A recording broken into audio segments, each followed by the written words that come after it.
Today, I'm going to share with you 7 surprisingly low-cost ways that you can increase the value of your car. So whether you are trading it in at a dealership or selling it to a private individual, I'm going to share with you some easy things that you can do to increase the amount of money that you get for it. The first thing that you can do to increase the value of your car is actually really simple, but it's one that people commonly forget or skip over in doing, and that is just simply washing it. You want your car to have the best appearance, making it look as good as new as possible. And just going through a simple car wash, spend 5 minutes going through the car wash to get it clean, vacuuming the inside. So on the inside, you definitely want to pick up any trash you have, vacuum it. If you have all-weather floor liners, take those out, hose them off, clean them up, make your car look as good as you possibly can. I don't care if it's 1 year old or 10 years old, you want it to look as good as possible so it has a higher perceived value. It looks like you took care of the car, you probably took care of other things too. So that is just one very simple thing you can do. And if you really want to make things pop,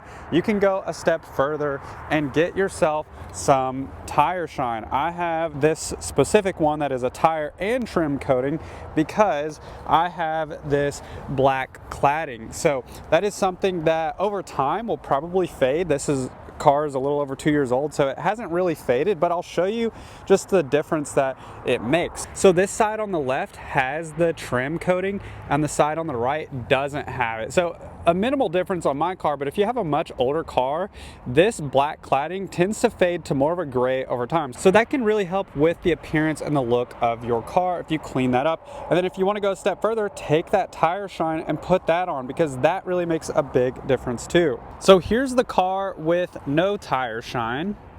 And then here it is with the tire shine. It's such a simple thing. It sounds kind of silly, but adding the tire shine really cleans up the appearance of the car. I'll include a link to this down in the description box below if you want to get yourself some on Amazon. Super low cost. It's one of those things that doesn't cost a lot, but it really adds to the look of your car. Even if you're not selling it, every time I wash my car, I add some of this. It just makes it look that much better. The next simple low cost thing you can do to increase the value of your car is to replace your wiper blades. If you've had them a while, if they're dry rotted, if they're screeching across the windshield here, replace your wiper blades, not just in the front, but also if you have a rear wiper blade. It's one of those things, doesn't cost a lot, but if somebody hops in your car, especially if they're test driving it or looking at it on a rainy day, they turn those on and they hear a nasty noise or they see that this rubber part is hanging off the blade.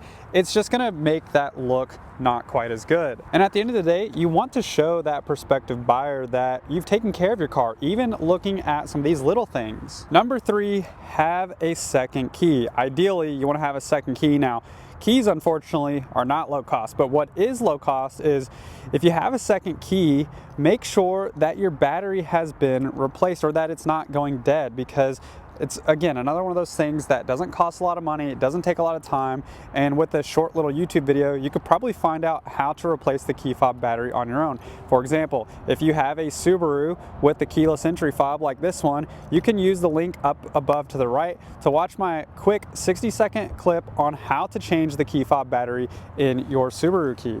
Along those same lines of replacing your wiper blades, make sure that you replace any headlight bulbs, tail light bulbs, brake lights that might be out, because that's another thing that people oftentimes check when they're buying a car. And it's little bitty things like that that give them a lower perceived value if somebody hasn't taken the time to replace simple things like that. Number 4 is an easy one to overlook, and it's one that I see more often than not, and that's going to be chips or cracks in the windshield. Check your windshield, get on the outside of your car and look to see if you have any rock chips. A lot of times those rock chips can be filled in at a relatively low cost. If you do have to get your windshield replaced because it's cracked or that chip has spread, a lot of times you can get it done through your insurance at a relatively low cost, maybe a low deductible or something like that. And if you do sell it to a dealership with a cracked windshield, they're gonna have to spend quite a bit to replace it. So they're gonna reduce their offer based upon that, when really you probably could have got it done for little to no cost through your insurance.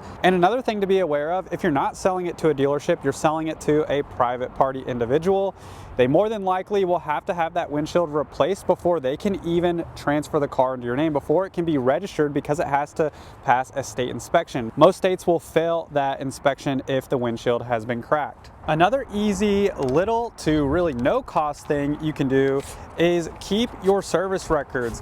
This will be your ammo whenever somebody comes and says, well, when did you get your tires replaced? When did you get your oil changed?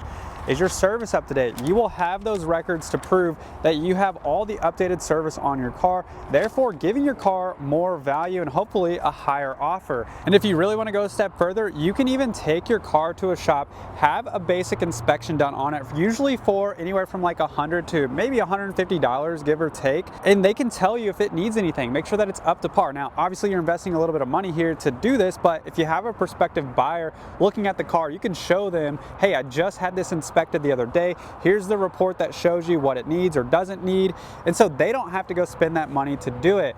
That is, of course, if you're selling it to a private individual. And if you are selling it to a dealer, that gives you ammo if they come back and say, hey, I think it needs tires. Or you could say, well, I just had it inspected and I was told it doesn't need tires. So you have that ammo to be able to fight back and get the most you possibly can for your car. Sorry, this was really bothering me, so I went ahead and put that trim shine on there to freshen up the other side of this cladding.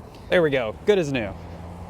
Number 6 is one of those things that you want to just know from the beginning of vehicle ownership. When it comes time to replace tires, don't replace tires with other brands. So don't have Yokohama on the front and then a random Michelin or a Pirelli. I've seen that happen where somebody has just random mismatched tires and they may all be perfectly even tread wear, but it's one of those things that if you can think about it ahead of time, don't swap tires for mismatched tires or mismatched brands. You want to have ideally even tread wear all the way around, and ideally you want to have all the same tires. Of course, if you don't have matching tires now or your tires do need replaced, that can cost a little bit of money to invest to get your car up to par with where it should be. And if your tires do need to be replaced, then of course you can expect a lower offer because of that. Another thing to look at too is going to be looking at the tire to make sure there's no dry rot. If you look at the tires and you see tiny little cracks in it, it typically means that that tire is going to need to be replaced because it's going to have a higher failure rate than one that is fresh that doesn't have any dry rot in the rubber. Number 7 is another easy, low-cost way to increase the value of your car, but just go around the body panels, look for any imperfections in the paint, any door dings, any dents, any slight scratches. A lot of times these things can be fixed for relatively low cost without having to go to a body shop. There's companies that will fix these through paintless dent repair that can make it look a lot better, and a lot of times they can even buff out these little swirl marks too, just to make that paint look nice and polished for a relatively low cost. Those are my 7 tips that will help you increase the value of your car. I hope you enjoyed today's video. If you did, please remember to click that like button down below. Comment below with any questions you have. I hope you have a great day, and I will see you in the next one.